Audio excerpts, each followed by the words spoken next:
Hello and welcome to In Control, the first podcast on control theory. Here we discuss the science of feedback, decision-making, artificial intelligence, and much more.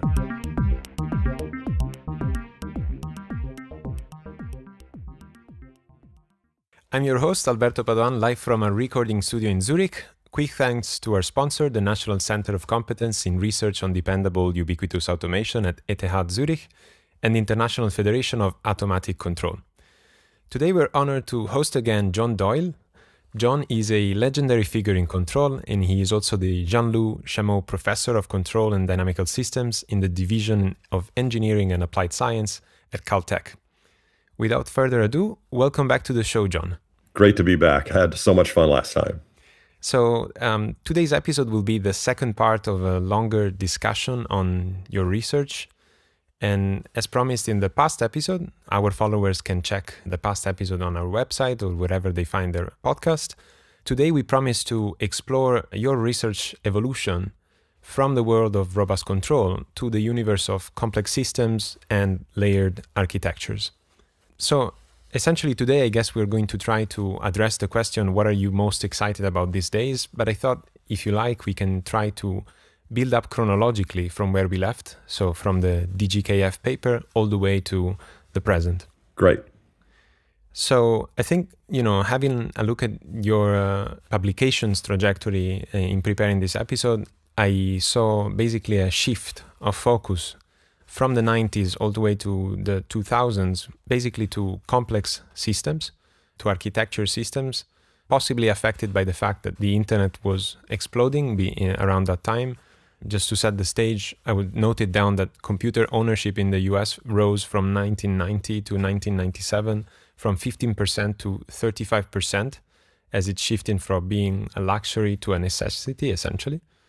And this also marked the beginning of the information age in a certain sense. At least in terms of your research output, you've definitely focused from the DGKF paper all the way to the 2000s to, making everything that you guys developed in the 80s and the 90s practical. There was a MATLAB toolbox about robust control, mu analysis, the complex structure singular value with Andy Packard. But I think the first mark that I could see of you venturing in the world of networks was a 1999 paper about physics and the internet called Highly Optimized Tolerance, a Mechanism for Power Laws in Design Systems. Can you tell us a bit about what was in that paper? And I'm wondering whether that was actually the first. There was a bunch of stuff happening around that same time. And I would say there was three threads. And we'll see why they make sense in this sort of layered architecture view. And the bottom layer is almost always physics. So in the internet, the bottom layer would be, photonics and VLSI technology. And the top layer is something like software. Certainly in the internet, the top layer would be the application software. But then there's tons of layers in between that are typically hidden. And so what we want is what we call a full stack theory. So a theory that applies across the whole architecture so that you have a principled way of deciding what to do in what layer, how many layers should you have. And nothing like that existed. And I would say we're still working on that. I mean, I think we made huge progress in the last 2 decades, but very few people are working on it. And so it's progressing much more slowly than I would like. And also there were some real obstacles technically that we've only solved recently. For example, the SLS framework. So my starting point was, I think, 3 things. One was we need a theory of the physical layer that just made more sense. And there was this huge growth in this whole area of complexity science and network science coming out of physics. It was sort of almost worse than wrong. It looked like a deliberate hoax. And there were deliberate hoaxes at the time. There was these science wars and there were deliberate hoaxes. But it looked like deliberate hoax in the sense that you'd make a claim about the internet that wasn't just wrong, but it was outrageously wrong. And it'd be on the cover of Nature. So you had at the one time, and let me explain from the controls point of view how you would go towards this. So what you'd find is if you're a control engineer, your job is to design an algorithm to go in some box, in some big system that you don't design. You don't pick the actuators, you don't pick the sensors, you don't pick the network, you don't pick anything. All you do is put an algorithm in a box, which is an important thing to do well. We need to be able to, take big systems, decompose them into boxes, and design good boxes. But we're increasingly, as we build ever more complex systems, and increasingly as we try to understand biology and medicine, it's what the boxes are and where and why is as important as the algorithms that run in the boxes. And that's architecture. And control engineers don't do that. We accept the architecture that somebody else has designed without any theory. And they're usually some artistic genius that, and the result is architectures that are incredibly fragile. And that's been always the case. So burning fossil fuels, like what could go wrong? And so most of our problems now are not because little algorithms and boxes are bad. And that was a legitimate problem in the 70s, right? There was a problem with how we were designing the algorithms that go in the boxes that were given to us.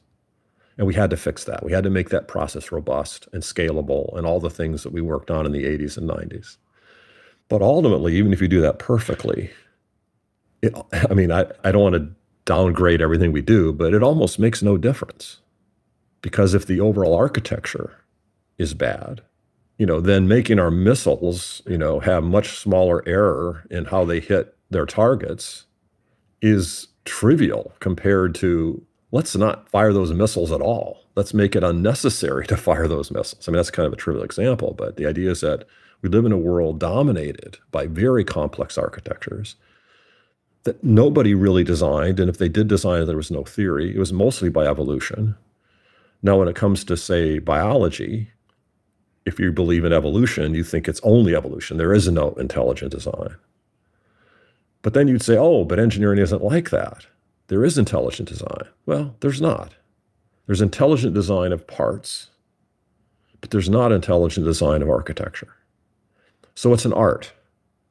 And on the one hand, we've had absolutely unbelievable, brilliant, artistic architects making things like the internet. But doing it without a theory means that it's going to be unbelievably fragile. So every case study we might look at, from bacteria through, say, the internet, because that's a recent phenomena, has enormous efficiencies, fantastic nominal performance, and pretty terrible robustness. And the crashes get patched. They don't get really fundamentally fixed. Although I would say in the last decade, after I kind of dropped out of the internet, they made really fundamental changes to the architecture that were vast improvements. It's fantastic. So with this answer, you already touched on so many issues that I hope we'll try to address adequately in this episode. Yeah. So we basically started from this paper in which essentially combines these ideas stimulated from the internet exploding in the 2000s, I believe, and with these power laws and tools that come from physics to study, I guess, complex systems. And also, I noticed that in 2000, as you mentioned also before, your interest, I don't know, at least in terms of publications, surfaces for biology with a paper called Robust Perfect Adaptation in Bacterial Chemotaxis through Integral Feedback Control. And it seems to me that the unifying thread to both papers is that you really care about trade-offs, and you come in as a control engineer who cares about robustness in both of these type of complex systems, aiming to build a unifying theory somehow. Yeah, so if we think about these three case studies, three motivating case studies, which is foundational physics, bacteria biology, which is, bacteria that transition from non-life to life, and everything in our world evolved from bacteria. So we want to understand that. And then the internet. So those are three, I would say, driving case studies for thinking about architecture. And so you mentioned this highly optimized tolerance, hot stuff that we published in the physics literature. So the physicists had this generic mechanism to produce power laws, and it's called critical phase transitions. And the canonical model is a sand pile. So you put sand on it and you get avalanches, and the avalanches are roughly power laws.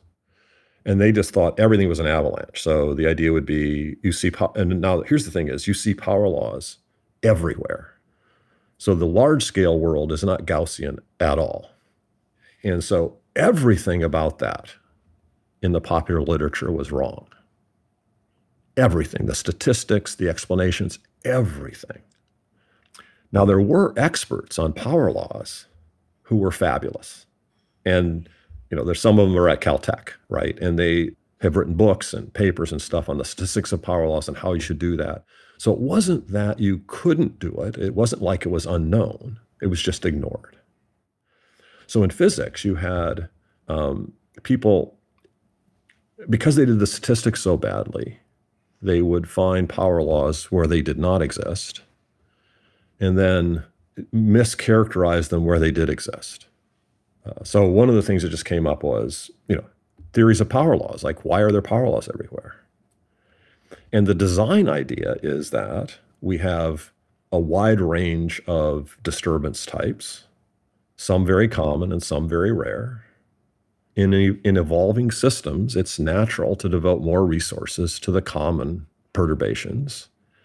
And you might devote no resources to something you've never ever seen, like a large earthquake, or just big events that you just haven't seen, A global pandemic. Yeah. So there's just tail events that you've never seen, very hard to model, like all the tail consequences of global warming. They're horrible, but we've not experienced them before. They're not in our data. They're hard to model. And you can sort of say qualitatively what might go wrong. But the tail events in everything we're doing are really bad. And we don't know how to devote resources, so we don't. And what that does is it turns possibly exponential distributions of disturbances, where the rare events are very, very rare, into power laws, because even though the events are very rare, they're huge. That's true of forest fires, that's true of traffic in the internet, that's true of earthquakes. Basically everything out there in the world at the large scale has these power laws. And in design systems, we think there's kind of a universal mechanism, which is we don't devote resources to stopping large events, and those large events will cause cascading failures that take down whole networks. And that's true in our bodies, that's true in the internet, and it's true in the power grid. Power grid has power laws everywhere. So that was the physics idea, that yes, there are power laws everywhere, but no, they're not all sand piles. And that got published in the highest impact physics journals, and it was just denied, basically rejected by the mainstream in physics, just completely rejected. So that made almost no dent. And I gave up. So I just, what's the point? Right. And that stuff's still around. It's very popular. There's going to be Nobel Prizes for it, I'm guessing. So that's a futile effort, right? So. Yeah, the other thread of research that seemed to have interested you and where you actually made a huge impact at least from what I see, at least in the records, was biology. Yes. In 2001, you basically devised a systems biology markup language that is extremely popular today, and it's used as the de facto, language model, in a sense, for computational biologists to share different models, if I understand correctly. That's correctly, and I think that's a somewhat interesting story. And I think, of course, my role in SBML was really, really tiny, but it resulted from an architectural view. So around that time, we were getting this, Tower of Babel of biology modeling and simulation toolboxes, basically. Okay, so everybody was writing their own, and which is fine. And they had complementary capabilities and stuff. But my idea was we needed a common language to just share models, right? Just a markup language. I mean, it's a trivial idea, but you don't make markup languages for systems that don't have architecture. It doesn't make any sense to try to translate a very complex model from one area to another if it doesn't have the kind of architecture that we see in biology with DNA, RNA, proteins, metabolites layered in an architecture of control. So bacteria in particular is a good starting point. Bacteria have a absolutely universal architecture. So bacteria are astonishingly diverse, as are, say, the apps on our cell phones, right? Both between each of our cell phones and within our cell phones, enormous diversity. That diversity, ironically, is only possible because they're shared operating systems. So you have to have, and this is sort of an hourglass. It says that there's enormous diversity in functionality and applications, a fair amount of diversity in the hardware, but there's very little diversity in the control system that maps functions onto hardware. And that's true in bacteria, it's true on our cell phones, true in the internet, true in everything. Okay. But if you have that architecture, then you can translate from one modeling infrastructure to another. But you need a lingua franca, you need a universal language, and that was SBML. Now, I didn't want to work on SBML. I just had sort of the idea. And it was hatched, I don't remember what year, but maybe 1999 or something, in a bar in Tokyo. I got to be friends with this amazing guy named Hiroaki Kitano. So he was the youngest member of the board of directors at Sony. He was the chief engineer on the Sony Dog back in the 90s. He started RoboCup. I mean, he was just a visionary. And I said to him, late night over drinks in a bar in Tokyo, I said, we need SBML. And I didn't have to explain it to him, right? He knew exactly what was needed. And he had a lot of money. So he said, could you do that at Caltech? I said, yeah. And he gave me I think the biggest grant I've ever gotten to put together a team. And I just got a great team, right? Just find who are the best people who could work on this, who want to work on it, and then you just let them go and get out of their way. So my contribution was really quite limited, but I think essential. Somebody had to do this, right? And why me? Well, it's just because I understood what was needed before others did, but I wasn't going to do it, right? I didn't write hardly any code for their bus control toolbox. That was Andy and Gary, right? So I'm good at starting things. I'm never good at finishing it. But SBML is a good example of an architecture-driven decision to develop software. Yeah, that I see as the inception almost of, 20 years back, or even a bit more than that, of your venture into this world, together, of course, with your interest with the internet and physics. Yeah. And the idea was I was kind of opportunistic in the sense of looking for gaps in understanding and try to fill them. And that was, I would say, moderately successful in biology. It had some impact. And I have papers, I have a lot of papers. Some of my most highly cited papers are on the architecture of biology. The biggest impact was internet, but that's not really because of me, but because of the colleagues I worked with. And I guess there you're referring to at least one paper that I noted down to prepare the show notes was Internet Congestion Control, 2002, together with Stephen Lowe. Yeah. Internet congestion control, internet topology, and also just kind of thinking about internet architecture. How can you formalize layered architectures as solving an optimization problem? So there was a whole bunch of stuff like that. And again, there I was fortunate that there were people for every single bit of my interests in the domain who were, way better at it than me. And I was kind of the guy that was trying to pull things together, connect different parts of this problem. And also it involved developing new math. All of this, at some point, there's going to be a gap in what math we have. And then that's when, for me, the fun begins, right? The fun is really it's very frustrating to get started in all this because you're trying to tell people something that they just don't get or disagree with. But once you can kind of get some foothold, then they say, okay, what do we do next? Well, I say, well, I got to do all this math. And then for me, that's when the most fun begins, which is to try to fill in the gaps in the math necessary to enable this architectural view. And what's the controls community should understand is it's all controls.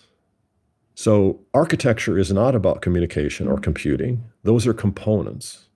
Architecture as a whole is always about control. And we're the community that has seemed to least embrace that. So you have people in computing that think of themselves as architects, and then you have people who are in communications that think of them as architects. But there's nobody in controls other than, say, me, who thinks, oh, no, I really am working on architecture. And we've got to change that. It's urgent that we change that, because only, I would say, and again, this is a sort of narrow view of it, but only a robust control view of architecture is going to fix all of this. And now when we're getting just an elaboration of the available layers, particularly our connections with machine learning, I think are going to be really crucial. But if we don't have an architectural view of what happens when you add learning as a layer on top of control, it's going to be a disaster. And our bodies are highly organized so that what we can do consciously in cortex is very limited. Like, we just can't accidentally stop our heart. So these layerings, not only do they enable, but they also restrict, so that you are restricted to do things that aren't going to crash the whole system, just because lower layers are hidden, virtualized, but you've got to make that virtualization, and this is a lot of the content of this stuff, which is you got to make that virtualization produce safe systems. And that's still a huge, huge challenge. Yeah, building up to actually architectures, I guess here we're navigating in the years 2000s. Just a quick comment about what you stated before. It reminds me very much of a quote from Kuhn, The Structure of Scientific Revolutions. He says, "Scientific revolutions are inaugurated by a growing sense, often restricted to a narrow subdivision of the scientific community, that an existing paradigm has ceased to function adequately." And it seems like you've lived that experience multiple times in many domains. And from 2002 and, this area of biology, you then you spawn in many directions, at least what I see through my notes. So you start thinking about fire in the Earth system, 2009, turbulence, 2010, sepsis, 2012. So really branching in many conceivable areas of science. And then I see in 2012, 2013, the inception of SLS and almost the first formal steps towards a theory of architectures from my humble perspective, with a couple of papers by Nikolai Matny and Lampersky as well, on optimal distributed LQG state feedback with varying communication delays and H2 control problem for decentralized systems with delays. Am I correct in this reading, or do you have anything to add? Yeah, so I can sort of restate that a little bit with, a little sharper, which is starting in 2000 and then really well on its way by 2005, I would say. We had this view of architecture with fairly broad applications. So one of the interests, I would say one of my interests here very much, starting in the late 90s and early 2000s, turned to earthquakes and wildfires, more wildfires. But it's sort of, I would say earth, air, fire, and water, all the things that can kill you in LA. And I did work a little bit on, pollution, but mostly the big thing I worked on was wildfires. And the stuff on earthquakes was just that they were doing the statistics wrong. So they had some very strange conjectures that I heard. I was in a meeting of, an earthquake meeting, and they were debating something. And I just realized, oh my God, the only reason this debate exists is because they've been doing the statistics wrong. And so we wrote a paper, and it got published in the main geophysical journal. And the nice thing is that just ended things. Like right away, everybody's going, oh, that's right. Okay, we'll use the statistics. And then we don't have to quit. We don't have to fight over this stupid thing anymore. And they just quit, right? They just stopped fighting over something that was just an accident of bad statistics. What were they fighting on, just for the audience? So the idea is there a thing called a characteristic earthquake? So if you look at the statistics and you plot them wrong, or you do the statistics wrong for sort of the size of earthquakes, you get this Richter law, which is a power law. But it has a bump in the tail. So it doesn't go straight. It actually bumps up a little bit in the tail. So there's an extra large earthquake that seems to be anomalous. And there were theories mechanistically as to why that might happen. And there was a big debate about it. And it turned out that bump was just a property of the statistics of power laws. It turns out it had nothing to do with anything physical. And so once we explained that the kind of power laws that Richter predicts will always have that bump, and that bump is just a property of the statistics. It isn't a property of any underlying mechanism. Then people could refocus. And then once they had a correct view of the statistics, they could have a new invigorated debate over the very largest earthquake, because it is possible that very, very large earthquakes do involve different mechanisms than small ones. That's a very legitimate question. But now you are homed in on what the real question is and not distracted by the fact that you just made a statistical error. So that was what I did. And that was just a one-off, right? I mean, I happened to be in a meeting. I saw this thing and I said, oh, this is broken. We can fix this. And that was pretty well accepted, got published in the important journals. But it sort of almost had a trivial impact because everybody just goes, oh, yeah, oh, that's trivial. We can fix that, and moved on, right? So it wasn't like some thunderbolt or anything. So that was the earthquakes. But then the fire stuff was just fascinating to understand the nature of wildfires in California, which are very important, and are just all hell was breaking loose. What was the conclusion of that paper, of the paper that you just mentioned on fire in the Earth system? Oh, well, that was a science paper that just came out of a large workshop of people who were on the expert side and nobody from the sandpile side. And they invited me just because we'd written a lot of papers on, up to that point, on the dynamics of wildfires. And what we were interested in is really what's the long-term consequences of fire policy.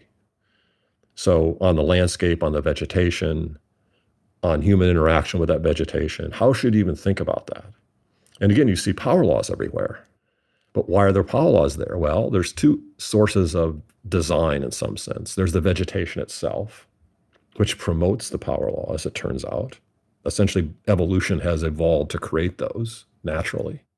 But then humans shift everything. So the power laws that humans induce are very different than the ones that exist naturally. And if you don't understand that difference, if you think it's all just sand piles, I mean, you're hopelessly lost. So what we just tried to do is put together a framework that said, okay, here is the natural vegetation and the natural wildfire system. And here's how humans' intervention have changed all that. And it was all just math models and theory, right? But the people who actually were in the trenches go, oh, hey, that makes sense, right? So we made friends with the people who were really worried about policy. And that paper in Science was, in some sense, the final stage in all of this stuff. And so for me, and that was just looking at fire historically, humans and fire, throughout human history, right? And that was very broad view. And I contributed, there was 50 co-authors on the paper or something. So I contributed just a tiny bit. I think so far we've covered a lot of ground, like thinking about the many science areas that you've wandered through.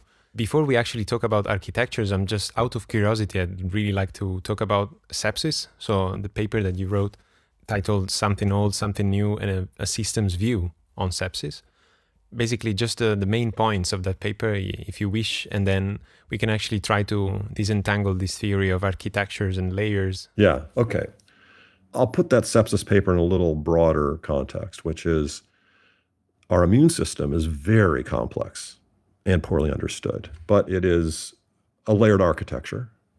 And the key thing is you have mechanisms that are fast but inaccurate.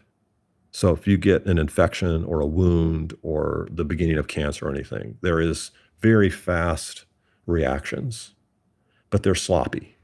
They're inaccurate. They can they can attack healthy tissue. They can miss pathogens or tumors. I mean, so it's sloppy. And that's the theme you're going to see throughout, which is we have lower layers stuff sitting on top of the physics. It's fast but inaccurate. But then there's layers and layers and layers on top of that increase the targeting, but are slower and later coming. And what happens is, and this is another extremely important feature of these layered architectures, is that they have intrinsic fragilities that are a consequence of layering. So one of those is sepsis. Another one is cancer. And these are situations where the immune system gets confused and it basically kills you, or your body kills you, by turning the architecture against itself. And that's one of the unavoidable fragilities of these layered architectures. And if you don't know that and anticipate it and mitigate it, they are disasters. So a lot of our architectures now have sepsis-like or cancer-like hijacking of them. And without the appropriate mitigating factors, we're helpless. And that's true of almost all of our big architectures. And none of them are sustainable. None of them are robust. And we're just going to, ping pong around between disasters until it's all gone, right? And it's going to get worse and worse and worse. So even if you build the most robust architecture for right now, and I would say the bacterial biosphere is the perfect example of like an unbelievably robust, evolvable architecture because it turned into everything around us. But bacteria also have extreme fragilities. And that's actually an important story. And it's not a long story. And we probably maybe should to talk about that at some point. So, but the idea here is that you have these intrinsic fragilities. And if you don't have a theory of architecture, you don't anticipate them. Just like you would if you'd used LQG to design all your control systems, you might create extremely fragile things that you knew nothing about. And you check loop at a time and never see it, right? I mean, we're familiar with that from the 70s. Well, now that's the same thing writ large on a large scale. And what we learned in control theory is that putting feedback around a system to make it robust is subject to conservation laws. So you create fragilities. So my first papers in biology were just telling biologists that in these big complex systems, there were conservation of robustness laws. There were every bit as important as conservation of energy and materials, which is caught on to some extent. So there's some people who now, sort of think that way. But in architecture, it's the same thing. We want architectures to be efficient. So we want to make electricity in a sustainable and renewable way. We want to transmit that electricity to our homes, all that stuff. We want that to be efficient, but we also need it to be robust. And making it efficient makes it fragile. And we've got to have systematic ways for understanding those trade-offs. And that's what I've been trying to develop, both the systematic ways to look at those trade-offs in all these systems, but then also build the math to design good systems that achieve as good as you can get. And that's what we do in control, right? We don't say Bode integral formula constraints on robustness goes away because we use some new machinery. What new machinery does is let us shape that trade-off ever more rigorously and ever more targeted to the robustness we really need in the real world. And that's what we have to do with architecture. And again, I'm the only guy working on it. So I'm partly proselytizing. I'm trying to get other people interested in this problem. And there are people in domains that are interested in this problem. So a good example is my colleague at Caltech, Stephen Lowe, who really was, for me, everything in the internet. And there was other colleagues like Walter Willinger, who were also important in that. But domain experts who totally are into this, right? And now Stephen has shifted to power systems, but again, from a very architectural view. But those are very much domain specific. And I think it would be legitimate to say, oh, come on, there's no theory of architecture. Too much diversity. Go, no, actually, the reason you have these complex architectures is to support enormous diversity. So when you see diversity, you know that architecture is important, even though it might be hidden. And those are all the key ideas. You're serving me a great assist to actually move on to the theory of architectures. Yeah. Just add a quick comment on sepsis itself. For those who don't know, it's essentially a clinical syndrome caused by microbial infection that triggers a multi-system response. Let me say just one thing about that, because it's a classic example. So, and I'll grossly oversimplify what sepsis is, but it captures, I think, the essence of it, is if for some reason or another, certain components that make up bacteria, like lipopolysaccharides in the cell wall or the cell membranes, if those are detected in your bloodstream, it's taken as a sign that you have bacteria in your bloodstream. If you have bacteria in your bloodstream, that's essentially a death sentence. So what happens is the bacteria actually doesn't kill you, usually. What kills you is your immune system freaking out and overreacting to just the presence of molecules that suggest that there's a bacteria there. So if you get septic and you're in the intensive care unit, and I've actually done that, so I know what that's like. I don't recommend it. This happened after the Panama incident. So what happens is the doctors are they're fighting your body as much as they're fighting the bacteria, because it's a rare event. And in this case, we overreact. But there's no way you could build a system that would just go, oh, okay, some lipopolysaccharides are in my blood, no big deal, right? It's just very hard to sense the distinction between some part of a bacteria being in your bloodstream and having whole bacteria, because all you can sense is the parts anyway. How does one actually fight sepsis medically?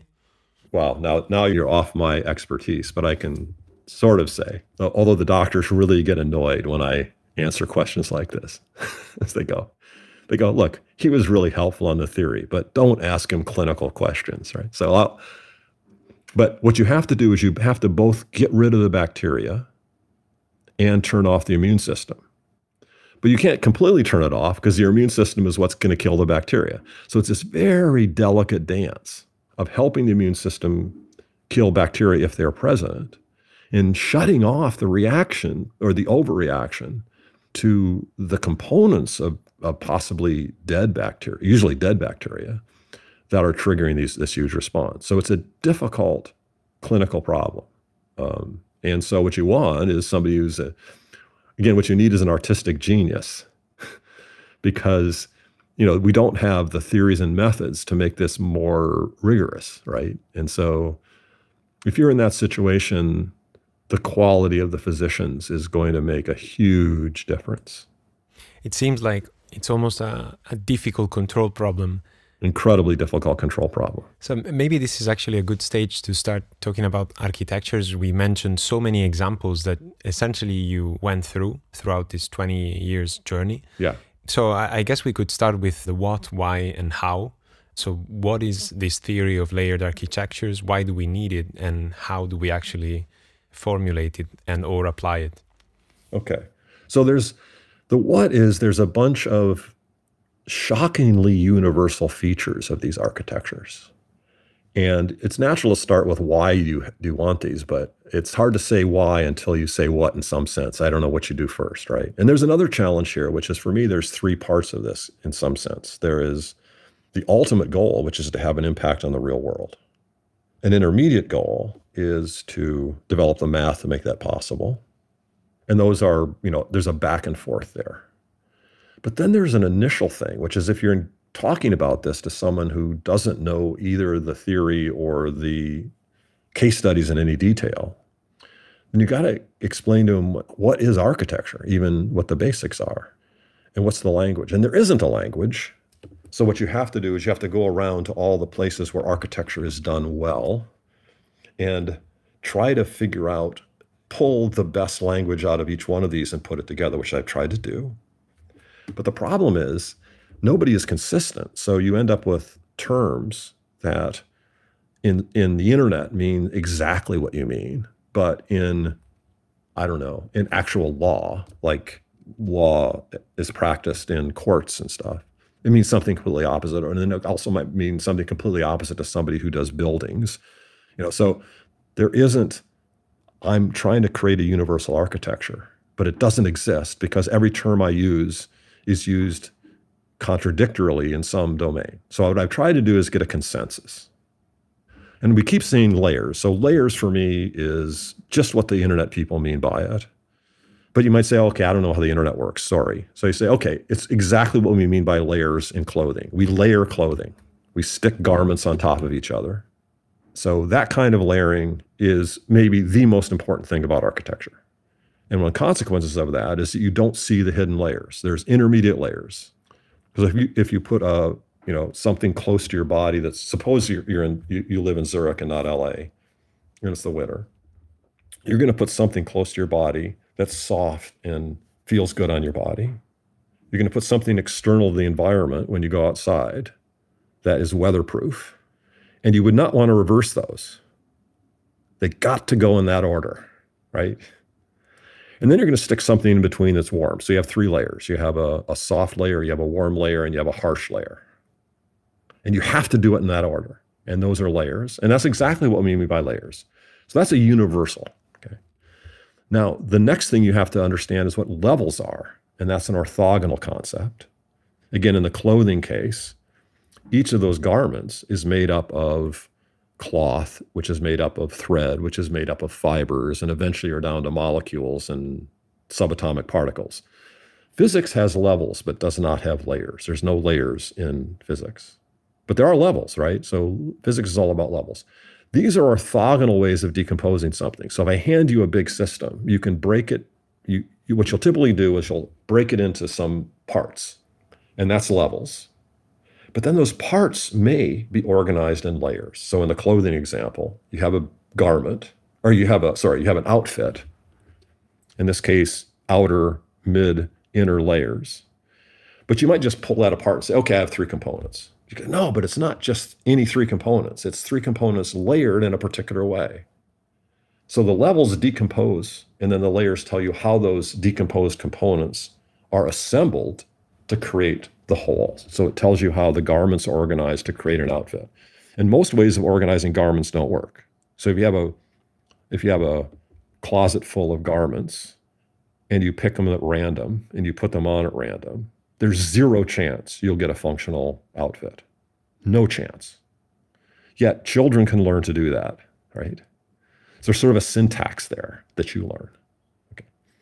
So laws and layers are the most important things. The next thing is diversity. Why do you bother? Well, because you have this enormous diversity in your closet. You have enormous diversity in apps on your cell phone. You have enormous diversity of ideas in your head. Bacteria have an enormous diversity of proteins that they make and an enormous diversity of things they can eat. So you've got to manage that diversity. And that diversity doesn't map onto hardware in any neat way. So your email on your phone doesn't have an email chip. Now it turns out there's parts of biology that basically say that they do think it's an email chip, because what they'll do is they'll run email and then they'll run Word and then they'll run PowerPoint. And when they run email, this particular chip lights up and they say, oh, that's an email chip. Because we don't see it doing anything in Word and PowerPoint, right? So, and then you go, no, in a layered architecture, that's most likely to be your internet interface. So it lights up not because it's unique to email, it's just unique to something that you have to send packets. So try something else, run Zoom, and you'll see the same thing light up. And that's, most of my papers in biology have been like that, to say, oh no, here's how the architecture says it has to be this other way, not this way, right? So those are layers and levels and diversity. And the next thing I think is what we call a diversity-enabled sweet spot. So the idea is that what you do is within each layer you have diversity. So for example, you have diverse hardware, you have diverse software, and either one by itself is useless. But if you take the diverse software, diverse apps, which we can swap and trade and do all sorts of stuff with, and then you have diverse hardware, now they don't map neatly onto each other. There isn't an email chip. There isn't a Word chip, right? There's diversity in both places. What you need is an architecture that maps those diversities in a way that's functional. And it's all hidden, so we can happily use your cell phone and have no idea what an operating system is. But that's the next thing is there's almost always an operating system that connects the high layers with the low layers in a flexible way. And that's not diverse, it's universal. So bacteria have an operating system that every bacteria does exactly the same thing. And then everything else is wildly diverse. And that sounds like a paradox. So people say there can't be anything universal because there's such diversity. And then you say, no, the universality of this architecture is because there is diversity. And we need it. So this looks like an hourglass. In a sense, you have diversity on top, huge diversity on top, whether it be the function of a bacterial cell or the apps you run on your cell phone or the ideas in our heads, right? enormous diversity. Moderate diversity in the hardware. So within our brains, there's very diverse hardware, but not as diverse as, and there's very diverse hardware on our cell phones, but not as diverse as the apps. And I'm not talking about complexity, I'm talking about diversity. They're related, but not the same. But then in the middle, you have the operating system and there's no diversity. I mean, there's a little bit, but not much. So we have lots of different hardware lying around. We have lots of different apps we run on our cell phone, but we're all running one or two variants of basically Linux, something like that. Okay. But that's all hidden. So the most important part is just hidden from view. If you're a user, you have no idea what's there. I mean, you have to check that you're compatible with but you don't know what the operating system even does. But even the engineers who work on it, if you're an app developer, you need to know the interface to the operating system, but you don't need to know the details. And if you're a hardware developer, you don't need to know all the details. So it isolates not just the users from the details, but it isolates the engineers. And then who does the architecture? Well, some artistic genius who's a billionaire in Silicon Valley. And because they have no theory, you end up with horrors like social media and mental illness in adolescents, particularly girls. I mean, everywhere you see, you have global warming. I mean, you have unsustainability of agriculture. You have everything around us is the consequence of these layered architectures that hide the details, and those details are killing us. So, in your home, you just plug into the wall, right? You don't need to know where that comes from.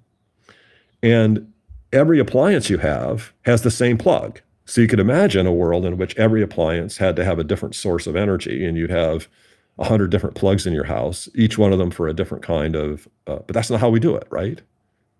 We have a single interface, hides all the sources. We have no idea where that electricity comes from. We just plug in and it works. And the consequences of that is, global warming.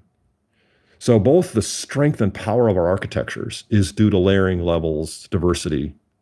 And then there's the idea of a sweet spot. So what a good architecture does is it creates a sweet spot where all these trade-offs are balanced. And we do that a little bit. So we do that in the fact that software and hardware together do much more than hardware alone could do. And that was Turing's great insight. Again, Turing was one of the great architectural theorists of the 20th century, in my mind, my absolute hero of the 20th century. And what's interesting is you brought up, you had some stuff on cybernetics. Cybernetics had this vision in 1950. Didn't know what the answers were, but that was the vision. An integrated theory of control, communications, and computing in humans, animals, and machines. Right? And they were poised for fabulous. And I don't want to go into this, but cybernetics didn't die. Cybernetics was killed in numerous ways. Some directly by killing Turing, but others more indirectly by Wiener basically destroying the field.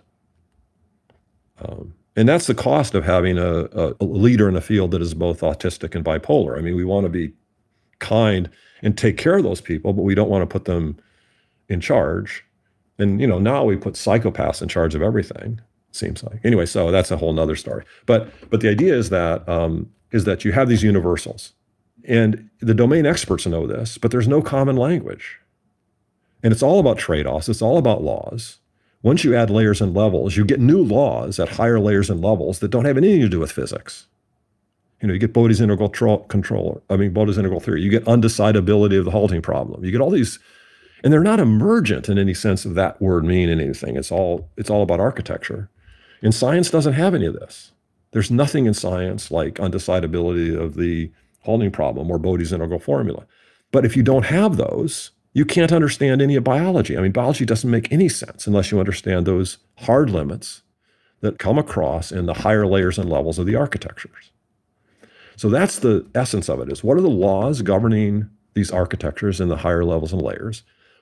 What levels do you need? What layers do you need? How do you enable diversity? How do you exploit diversity? And then, how do you put all this together?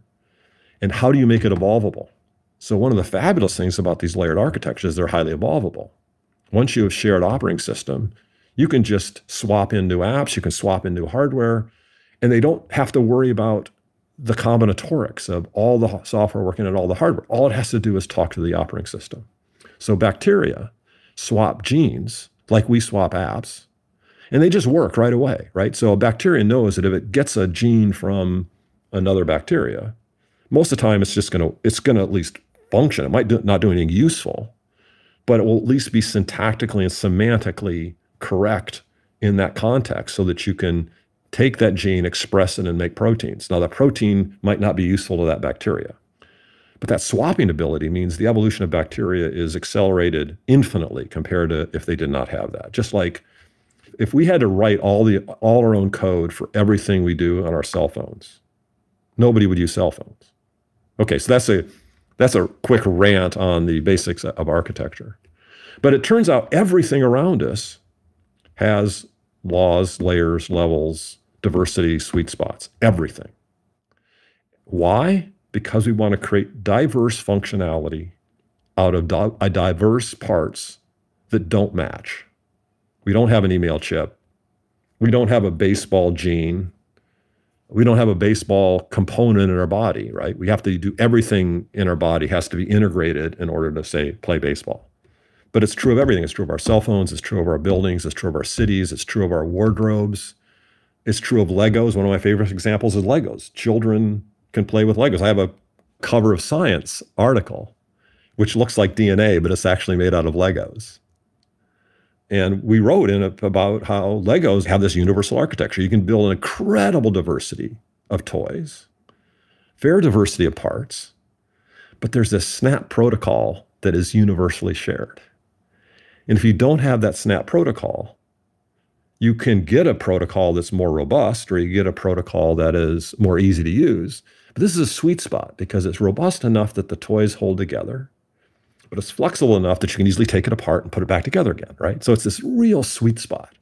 So it's a great example of architecture. But everything is, if you understand anything around us, you can see it as an example of layers, levels, laws, diversity, sweet spots. Yeah, so the problem is it's this rant that I give all the time. And what happens is even my students and colleagues, they know the rant, but they still, and I still, mix up levels and layers, right? Because the labels are kind of arbitrary. Could we have just swapped layers and levels and been okay? Yeah, probably, right? So you have these two orthogonal concepts that are nevertheless labeled arbitrarily. And it's sort of like we could have called position and velocity the other way around. It wouldn't change what's out there. It'd just be changing our labels. Or if we, said it in Latin instead of English. So these labels are arbitrary as well. And language itself has an amazing architecture that is poorly understood because the layering of it was not, mainstream linguistics focused on one layer, which is syntax, which is a little bit like focusing on the device drivers in your cell phone and say, look, everything depends on the device drivers. Well, that's true. If you take the device drivers out, the thing crashes. But it isn't true. The device drivers are everything you need to know about the cell phone. You need to know about other parts, other layers within the operating system. You need to understand the constraints on the hardware. And there's all sorts of laws and new things that you have to worry about if you think about the whole layered architecture. And linguistics has not done that. Now it can. And there are people in linguistics who have largely nailed all this, but they're kind of fringe. And so that's an area that we're really eager to pursue now. And one of my students has made a lot of progress on this. And then you're interested in how does the brain do it, right? And so how does the brain produce and consume language? But as we're talking now, this has layers, it has levels, it has diversity, it has a sweet spot, and it has all sorts of laws. And there's multiple layers. So language is a great example of a layered architecture.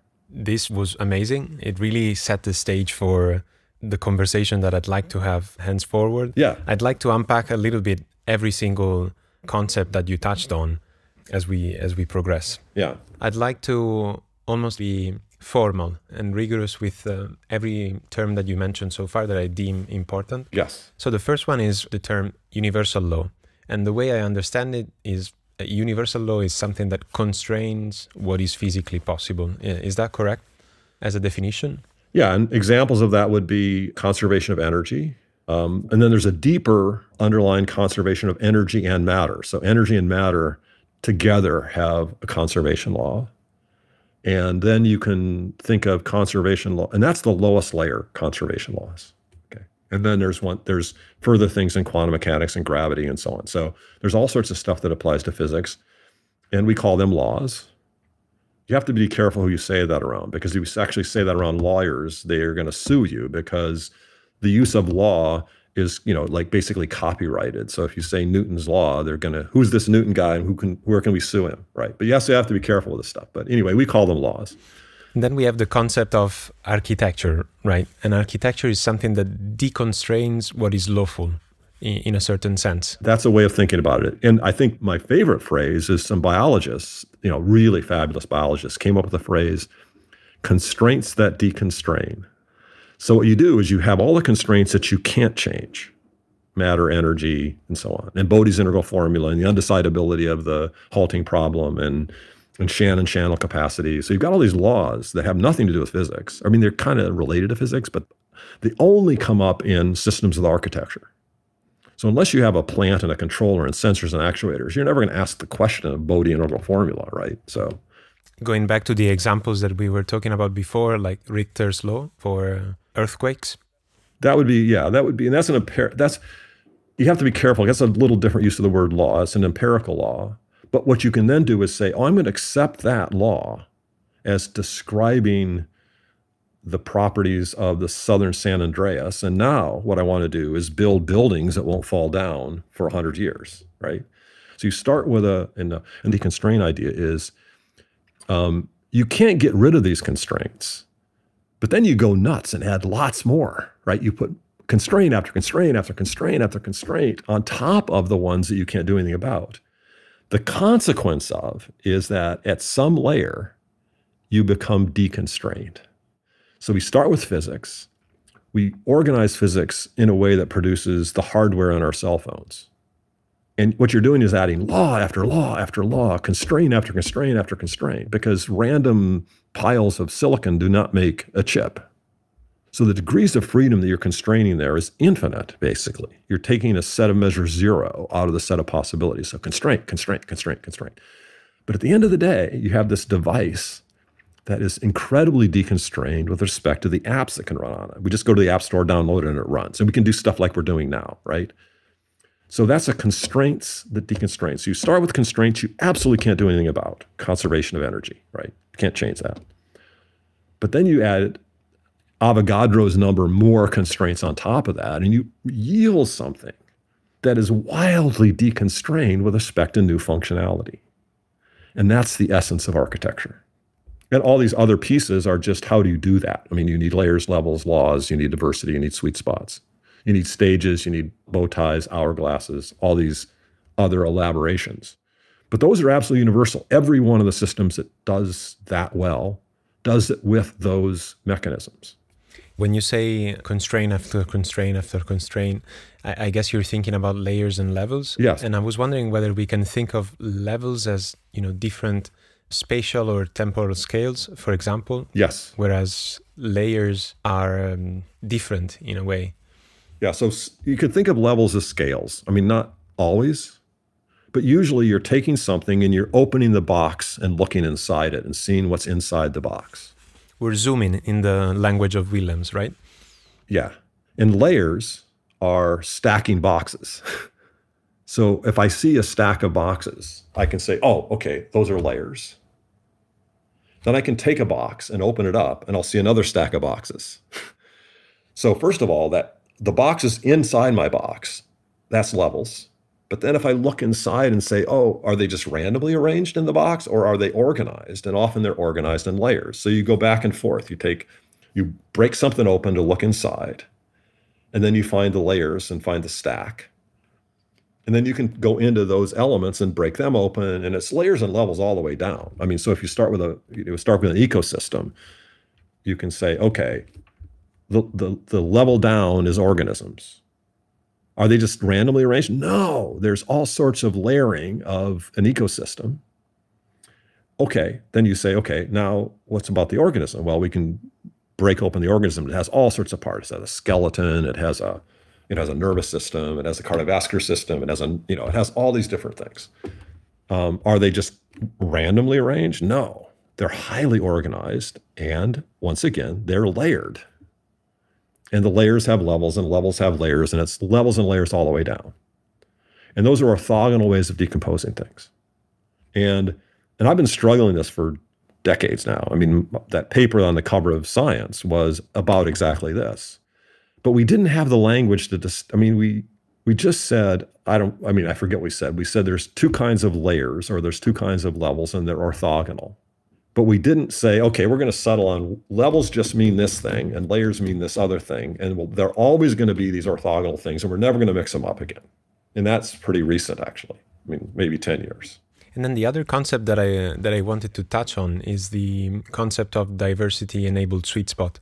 That's the why. Yeah. That's why we build architectures. So the PNAS paper essentially says, there's a specific paragraph that says diversity is the quote-unquote most ubiquitous rule in living systems. Yes, that's correct. So what we want is we don't want an organism that just does one thing.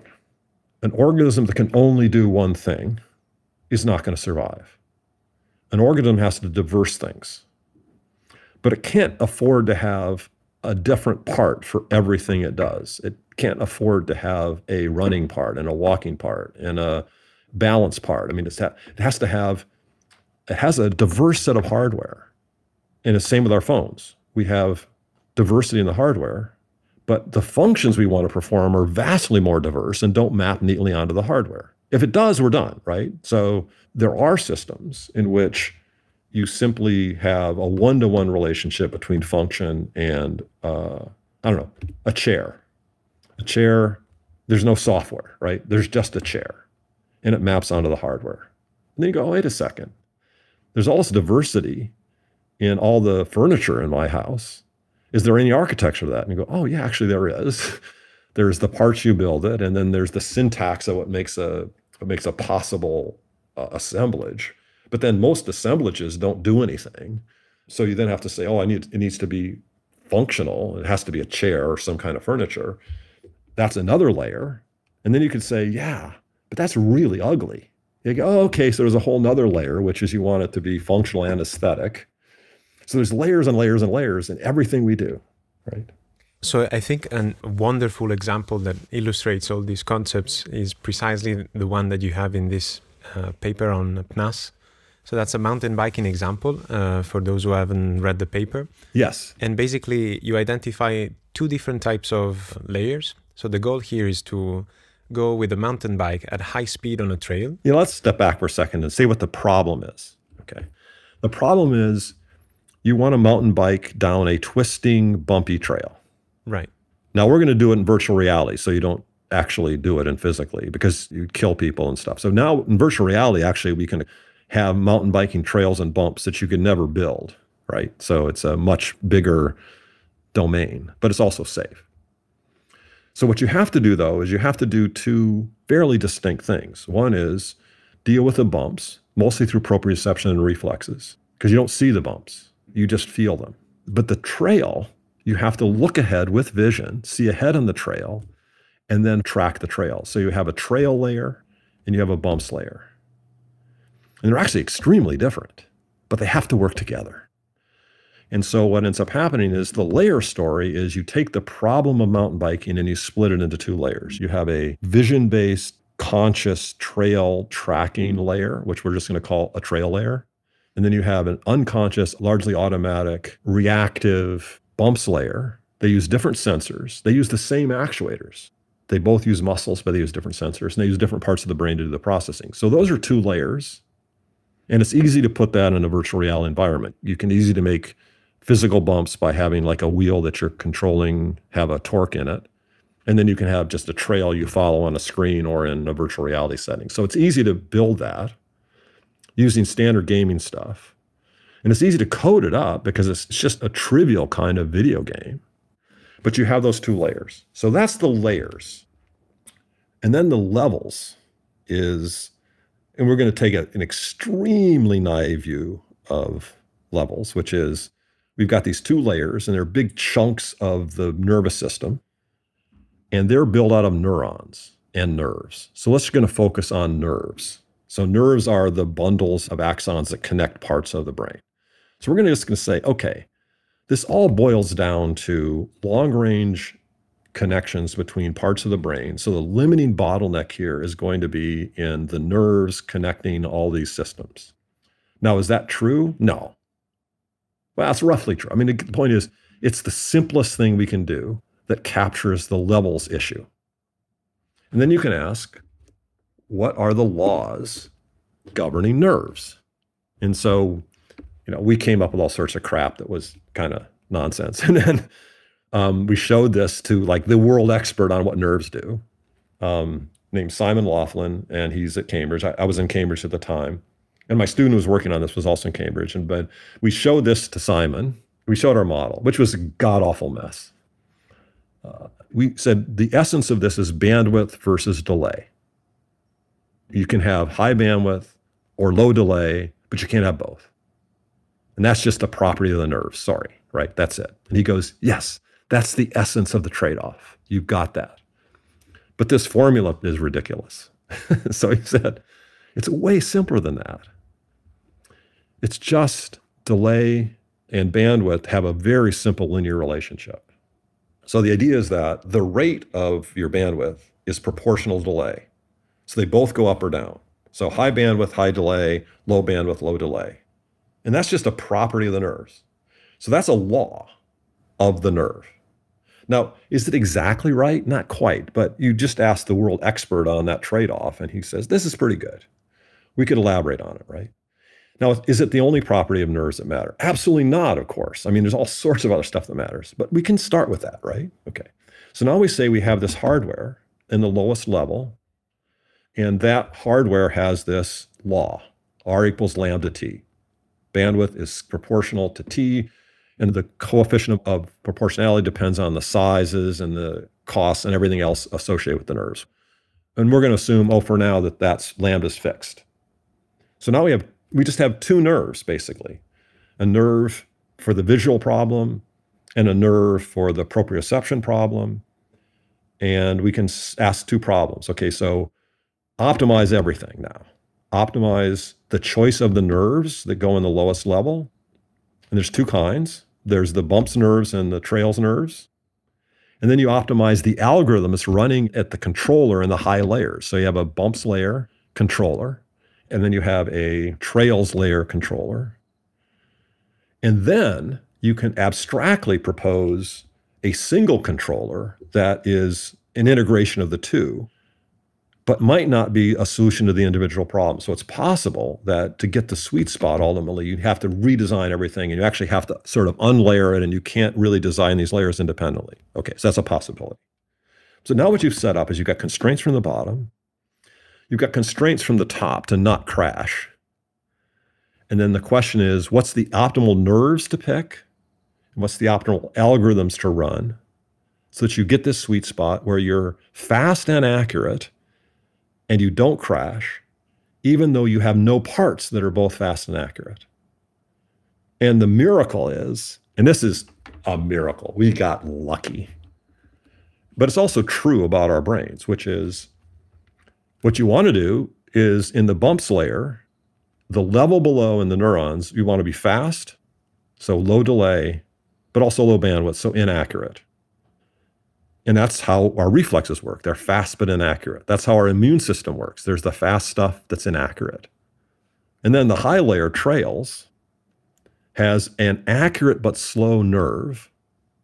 And then both of them have just controllers in the higher layer.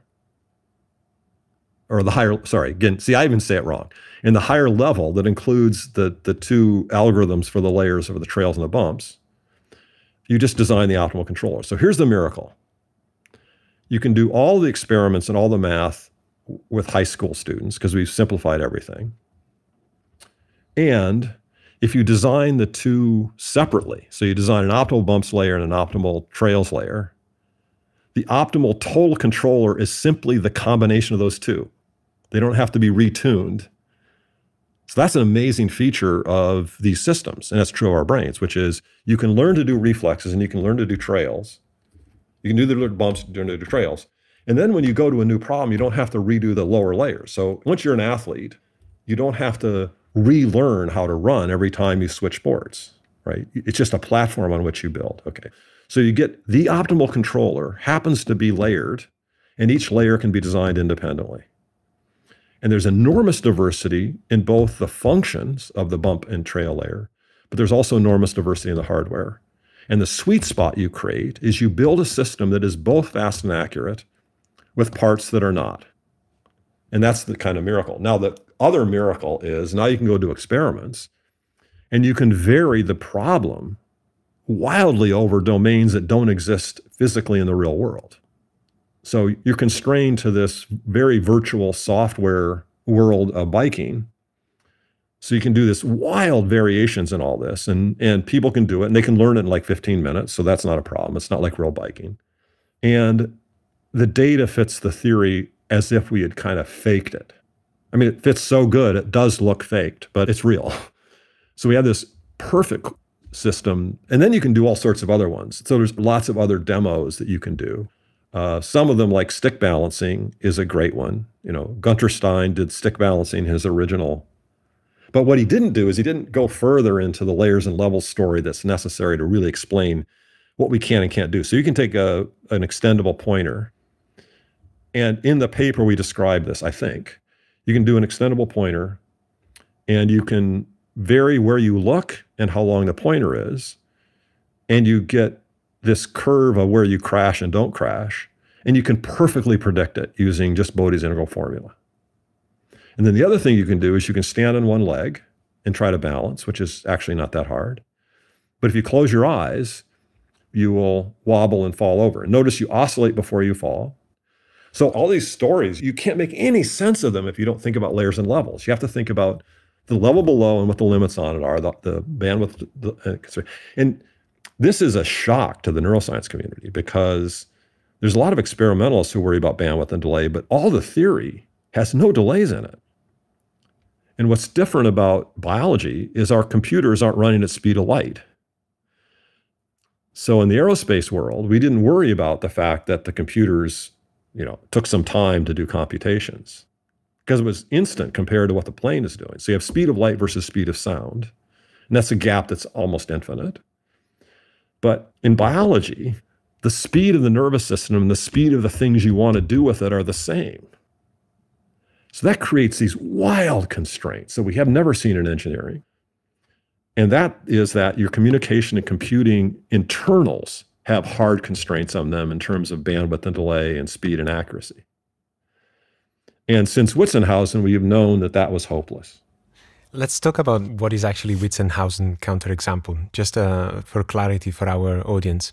Okay, yeah, so there's a Witsenhausen counterexample from the 60s. And what's important in this context is that he came up with an almost trivial little problem that would have otherwise been nothing, just trivial to do, low dimensional everything, really simple. And it was like an LQG problem or something. But he then said, what if we have these two separate controllers, like trails and bumps or whatever? You have two separate controllers, and they have limited communication. And all of a sudden, this really trivial problem became impossible, god-awful hard. And it stood as a challenge since 1968. And my belief was that we had to figure a way around it, but I had really accepted the idea that there was just these utter intractabilities associated with putting delays inside our controllers, not just at the interfaces, not just in the sensors and actuators, but actually inside our computers, actually inside our communication systems. I was convinced of that. But I wanted to nail it down. And so after many false starts and everything, one of my students, Mickey Wang, who was working on this, and Nikolai Motny was helping, came to me with this SLS idea.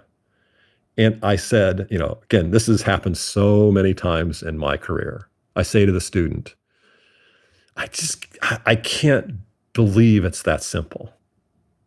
And then they go, yeah, it is. So, a lot of stuff has been like that. The whole SOS sum of squares whole framework by Pablo was him telling me each increment of progress he made and me telling him this was complete dead end, can't go there. And then he comes back the next week and says, yeah, that was right. And here's the next thing. And I would say, no way. And he says, I'm just doing what you're telling me to do. And you just don't understand how we're going to get there. And I go, okay, good point. And he was right all along, right? And so I'm good that my students, they know I'm asking good questions, but my proximal answers are not good. But here's the basic problem with Witsenhausen. And now I can say it in a way that I think everybody will get, right? I can give you least squares problems, just linear least squares. Well, how does that scale? Well, like n cubed. So easy, right? Well, except that I can make up ill-conditioned problems that you can't solve. So if I give you a matrix to invert that's sufficiently ill-conditioned, you can't invert it numerically or reasonably, and okay. So there are hard problems like that, but you don't care. If you ask me to invert a singular matrix, the answer is the matrix is singular, don't invert it. Change the problem. And that's the same with Witsenhausen. So Witsenhausen's answer, if you could find it, would be so horrible you would never want to use it. So what SLS says is, let's only pursue localized, distributed, delayed, limited control systems when the result is a good control system.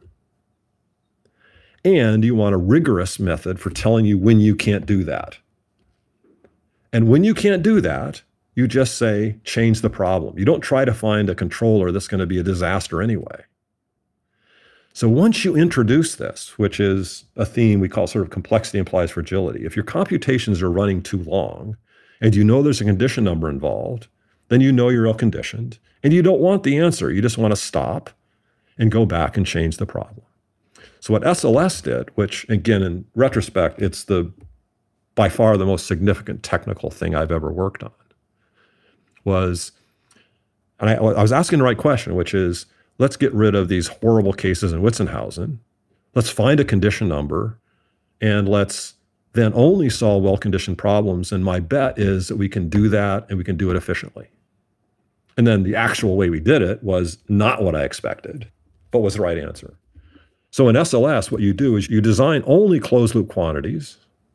So your design parameters are like EULA in the sense that you are parameterizing all controllers. But a controller, you're doing it in terms of closed-loop properties that you care about, like disturbance rejection and actuator activity, stuff that you really, really care about. And then you actually just solve for the closed loops.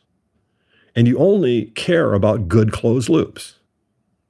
If you can't get a good closed loop, then you have to change the question. But if you do get a good closed loop, then that closed loop, and the miracle of SLS is that closed loop immediately gives you a highly structured controller. And by structure, I mean delayed, localized, all sorts of communication and computing constraints that naturally do occur in big systems or in our brains. And then you can build a controller that respects those constraints. I still am astonished that that works. And it's really simple. It's easier to learn than anything else. I mean, it's like the easiest learned. And my students have really fleshed that out. There's an MPC version of SLS or an SLS version of MPC. We've sort of SLS'd everything.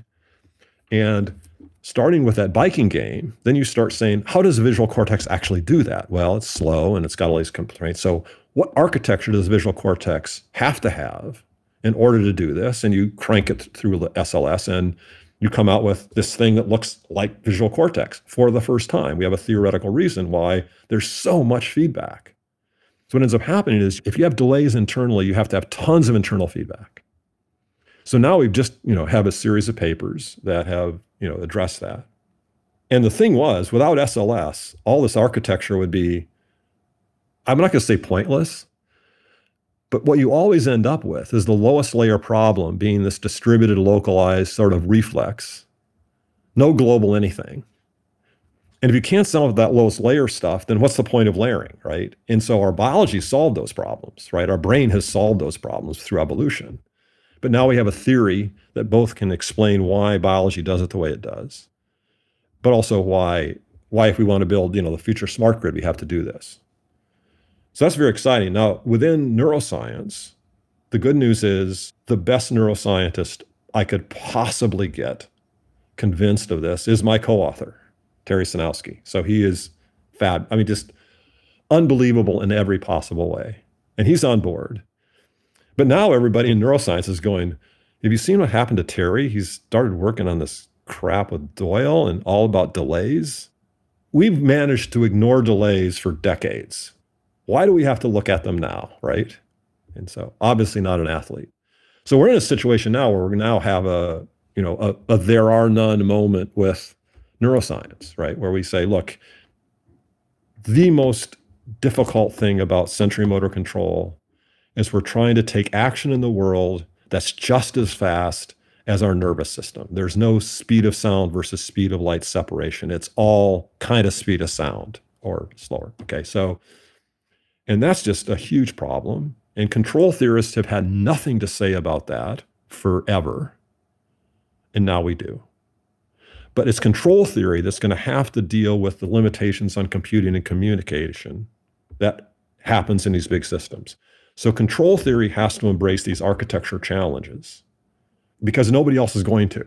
I should just mention, to punctuate also what you just discussed, that this biking game is actually available online. It's available on GitHub, Doyle Lab Wilcon. Of course, there will be a link in the description in the show notes. I've tried it myself. It's really fun. Yeah. So you can do, anybody can do it. And you need one piece of equipment, which is a standard gaming steering wheel with a torque motor in it to give the bumps. And those cost like $200. So with a laptop and a $200 piece of equipment, you can reproduce everything. And that's also, again, so lucky that we were able to squeeze something into the existing gaming systems and do everything with conventional off-the-shelf gaming systems. So that was, again, very lucky. As another comment that was of interest to me is, of course, we've talked extensively about this paper, diversity-enabled sweet spots in layered architectures and speed accuracy trade-offs in sensory motor control on PNAS. Yeah. But we also talked about the content, at least implicitly, of a couple of other papers, probably a few more coming up, called Internal Feedback in Biological Control, Diversity Delays and Standard Theory, and also another one called Internal Feedback in the Cortical Perception Action Loop Enables Fast and Accurate Behavior. I just wanted to dig into that a little bit more to understand the connections with us control theorists called the internal model principle. Yeah. And whether do you actually see any connection in what you just mentioned before? Well, yeah. So one thing is you see internal models everywhere. So actually my first paper was on bacterial chemotaxis. And bacterial chemotaxis has this property of perfect adaptation. And I think we shouldn't go down that rabbit hole. But the idea is that there's a ton of experimental evidence for this. And what we said was, if you have robust perfect adaptation, you must have integral feedback. That's a theorem in control theory. And so we said, there's got to be a mechanism in the bacteria that does integral control. Let's go look for it. And if you look in the models at the time, there it was. It was a process of methylation of receptor sites. So you could really point to exactly where the integral was. And that was a big breakthrough because this idea that a behavior would imply by law a mechanism was just inconceivable to scientists, right? I mean, they just said, that's ridiculous. We know all the laws that are relevant to biology and they come out of physics. And we say, no, here's another law. And it's integral feedback, but it's also a general special case of the internal model principle. There's certain behaviors that must have internal structure. And that's scratching the surface. So what we're trying to do is really elaborate on that. So the idea is that now what we want to do is say, given the behavior we see, and given the constraints on the hardware that we know are there, how must you build this system in order for it to have a sweet spot? So how must you build visual cortex if it is to play the role it has to play in sensory motor control? So it has to be fast and accurate, but you're building it out of slow, sloppy parts. And therefore, there's only one architecture that will work, provably. Here is what that architecture is. And oh, by the way, it looks exactly like the cryptic, confusing pictures people have been making to visual cortex for decades. So it's not that people in neuroscience didn't know that there was massive amounts of internal feedback. It's just they had these kind of vague explanations. So, I mean, the one that came closest was, oh, this is doing Bayesian prediction. Well, sort of. I mean, it is in the sense that you have an image, you have a model of the world, and you do some Kalman filter update to turn that image into something actionable. So there is something like a Kalman filter in the brain, okay? But if you have to build a Kalman filter out of really slow hardware, then it doesn't look like a Kalman filter anymore. It looks like something quite exotic. But what it does look like, and you can do this with SLS, and even once you have the SLS answer, you can sort of hack up a story that doesn't use SLS, which is what we've done. But it doesn't look at all like what you would sort of think of as a conventional Kalman filter, but you can, to a control theorist, you can have it make total sense. And now the problem is, while it does fit the neuroanatomy, it involves an explanation that the neuroscientists, the theorists, are just unwilling to accept. And the explanation is, actually, this is pretty simple, so I can tell you what it is. So the idea is that between the retina and the actionable things in motor, the retinal image doesn't tell you what to do in the world, right? It just tells you a snapshot of what one particular thing looks like. But then you have to process the hell out of that before you can do anything with that image, right? The image doesn't tell you really what the world is. It tells you some little trace of what the world is. And then you have to do all this processing to turn this image into something actionable about the world. That gives you, 100 to 200 millisecond delays, huge delays. And by then, everything has changed. So you need to not only do Kalman filtering to reconcile your sensing with the actions you've taken, but the biggest thing is everything's changed since you got that snapshot. And if you don't take that into account, you're going to die. But here's the amazing thing, is most of what has changed in that 100 to 200 milliseconds, the world hasn't changed. You have. You're running through the forest, or you're turning your head, or you're saccading your eye. So most of that motion is not in the world, it's in you. And you know what that motion is. So just as in a Kalman filter, we subtract out what we know are the actions we've taken in the world, we have to extend that to all these delays within visual cortex. So you have tons of feedback into these delays, correcting for your own motion that has made, so you've got stale data, but the errors in that stale data are mostly due to your own motion, which you know and you can take out. Now, this idea sounds absolutely insane to neuroscientists. I mean, just insane, except to a few, right? So we just got lucky. First of all, there's extensive anatomy data that just fits this perfectly. So you can't argue that the physiology isn't what we say it is, right? Everybody has to agree with that. And here's the reason nobody believed this, because everybody says, no, you just don't understand neuroscience. Have you ever looked at visual cortex? It's incredibly noisy. So what you see in visual cortex is barely correlated with what's going on in the retina. It's so noisy. And it's that noise that we need to deal with, not all of this crap feedback for delays and stuff like that. It's just that the brain is really noisy. So we're saying, actually, the brain isn't noisy at all. I think the brain isn't noisy at all. It's just slow. The experiment you used to do was you'd look at the retinal image on the rat's eyes, and then you'd measure everything in visual cortex, and they're uncorrelated. So you say, God, awful and messy. Okay. But a bunch of experiments have been done just serendipitously. We didn't drive these experiments. They just happened to be done. So what people did, maybe Ann Churchland at UCLA is the superstar in this area. What you do is you don't just measure what the rat sees in the retina. You measure everything, every little twitch, every little movement, everything the rat is doing. And then you correlate this god-awful noise in visual cortex, not with just the retinal image, but with all of this motor activity. And the noise goes away. It wasn't noise. It was feedback from motor. And it looks like noise because it's completely uncoordinated with the retina. So it's exactly what our theory says. Now, that stuff is really new and not necessarily widely accepted. So we've got a bunch of pieces here that are going to take some time. It's super fascinating. I just want to dig into two more concepts and then maybe explore a few more examples, such as language and societal implications of this theory. But before we do that, I'd like to bring into the picture essentially evolution? And how does this theory relate with emergentism and intelligent design? What are your thoughts there? Yeah, so I don't believe in intelligent design. I don't think it exists, obviously. But I think the bad thing is it doesn't exist in engineering enough. So we need more intelligent design, not less. And we haven't had much, and there's none in biology. But these architectures are super evolvable. So let's take bacteria as the original kind of architecture, okay, and the most perfect architecture. Bacteria can swap genes like we swap apps.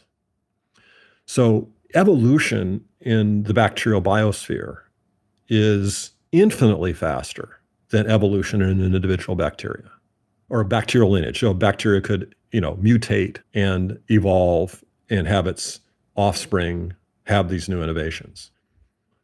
That's so slow that I think it almost plays no role whatsoever in bacterial evolution.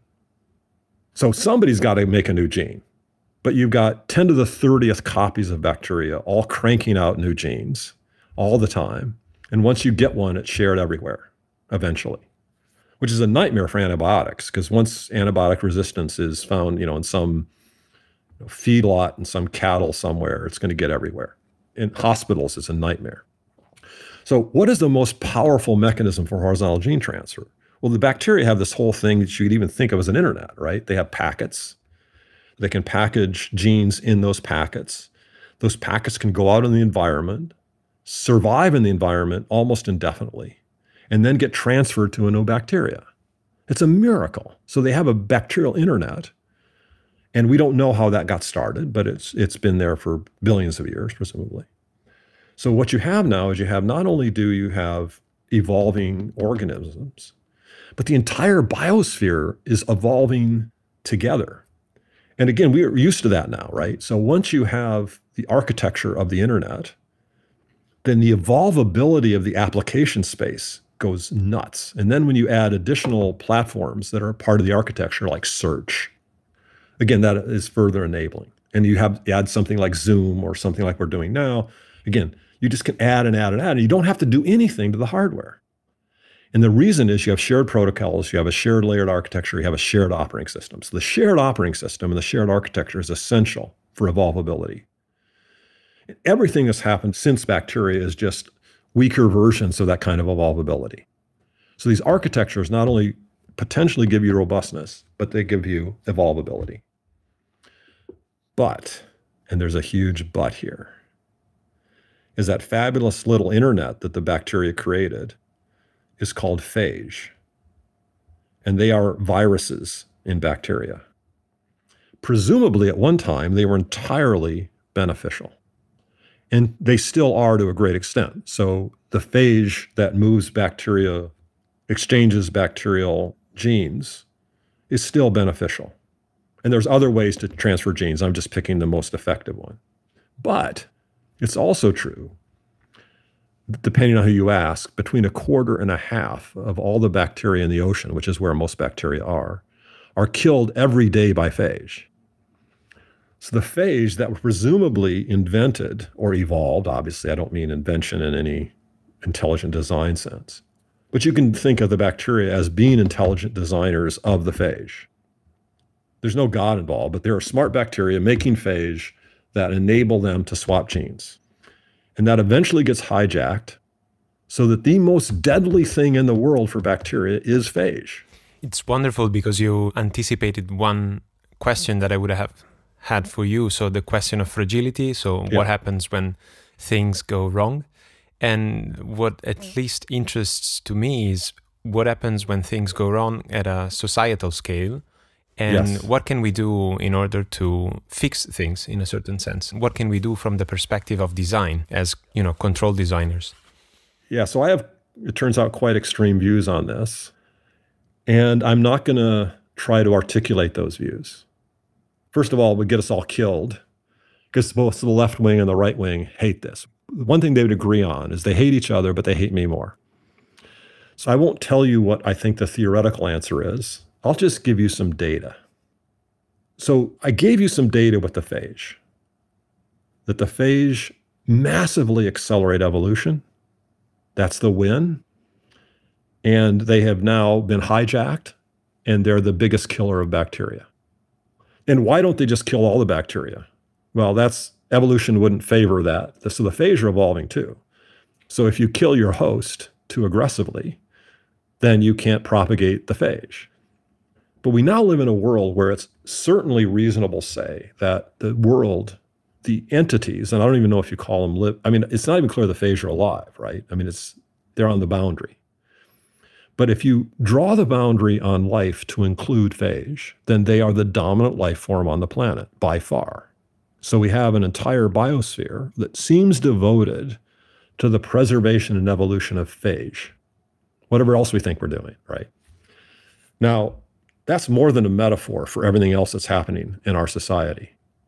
So we continually create architectural mechanisms, language, burning fossil fuels, massive agriculture. I mean, everything we're doing, right, is enhancing the evolvability and robustness of us in the short term and creating catastrophes in the long term. And some of them are physical, like global warming, but a lot of them are hijacking of these architectures, and societies have always been massive hijackings. So we live in a massively hijacked world and always have. So the question is there any alternative? So of course, there's three things, which is there a theory? I think there is. I think there can be. Does it look like anything anybody believes now? No. But that's the same as what we're doing for neuroscience or anywhere else. Or, 1976 in robust control theory, right? So it's not, I'm familiar with that, okay. But the good news is we have fantastic animal case studies.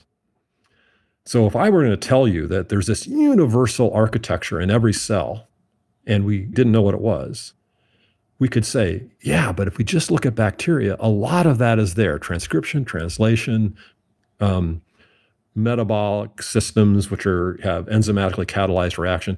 We could learn an enormous amount about how all cells work from studying bacteria. So the question is, do we have examples of societies that give us the same kind of encouragement that we can understand societies? And the answer is yes. So I will tell you that story, and I won't say anything about the theory. So if you take the 5 smartest animals on the planet, including humans, which is generous, they are chimps, elephants, bonobos, and orcas. And the last 3 I call the EBOs, the elephants, bonobos, and orcas. And the idea is that these are as different mammals as you can get. So if you look at the tree of mammals, elephants, bonobos, and orcas are as different as they can be. They have as different a lifestyle as you can imagine.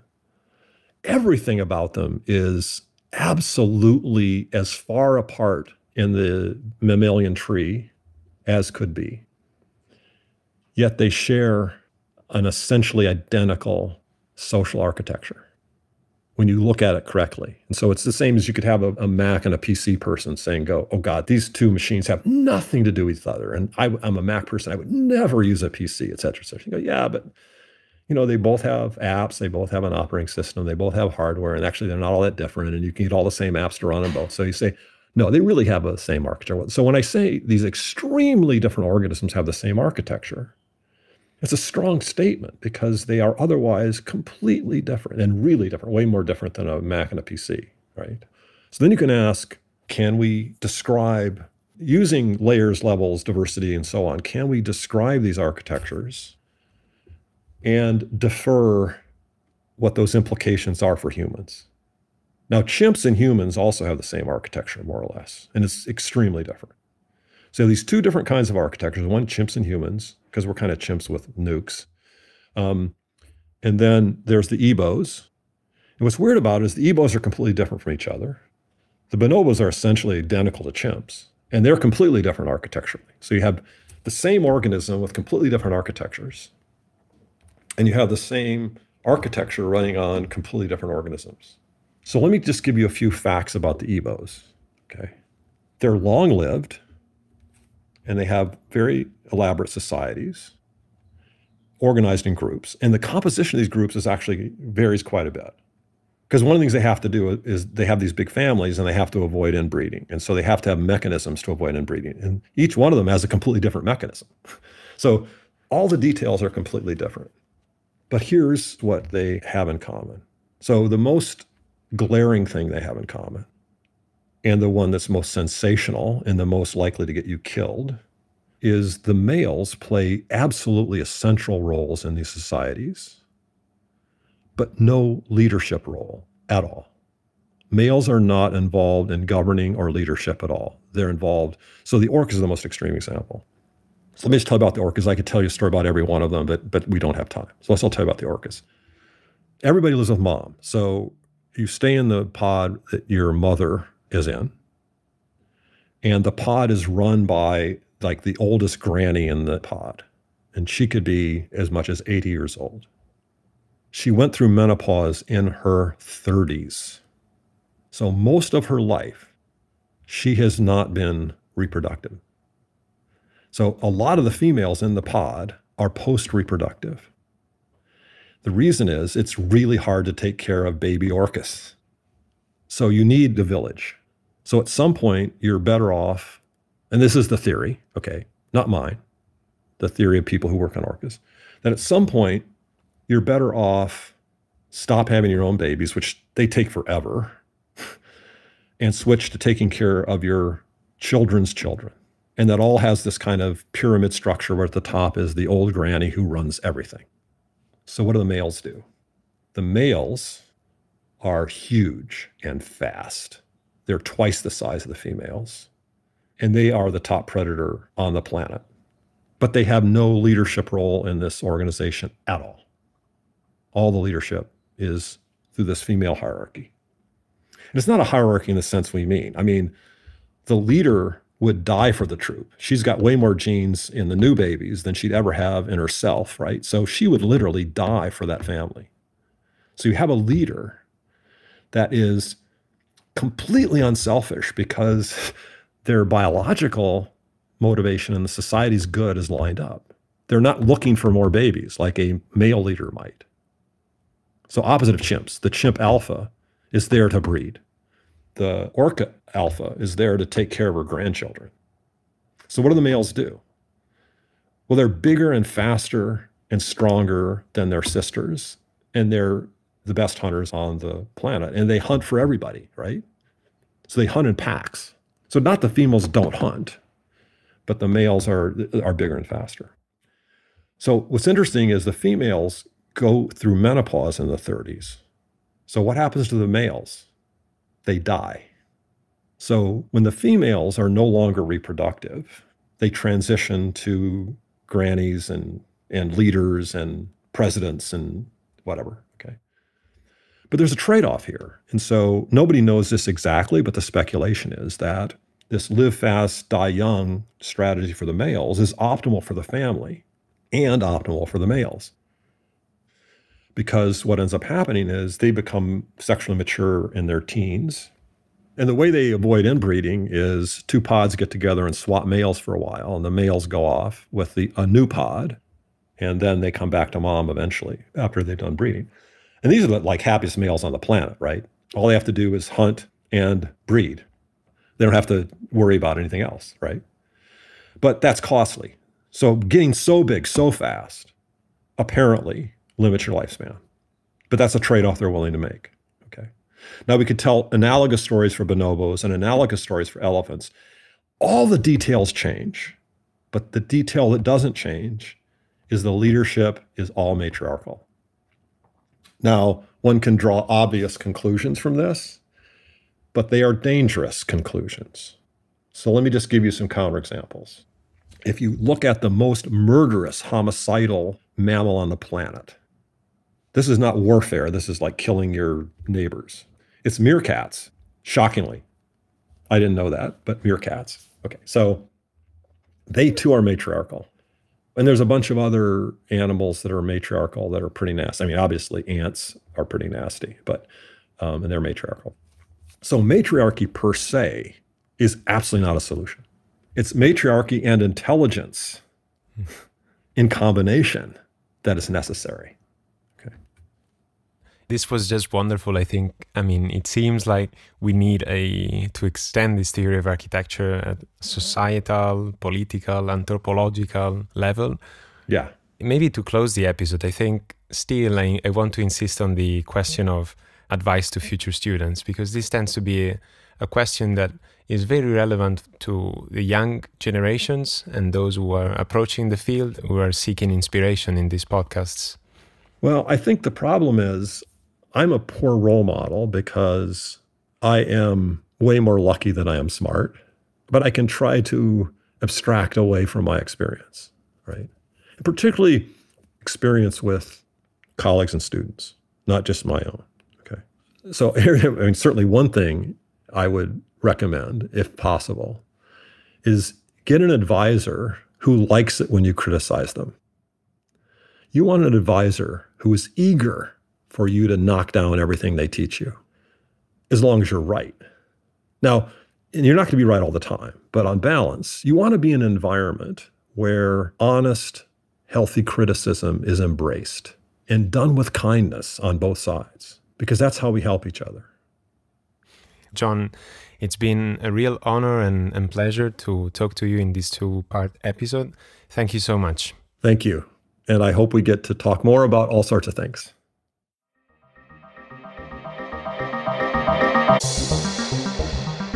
Thank you for listening. I hope you liked the show today. If you enjoyed the podcast, please consider giving us 5 stars on Apple Podcasts, follow us on Spotify, support on Patreon or PayPal, and connect with us on social media platforms. See you next time.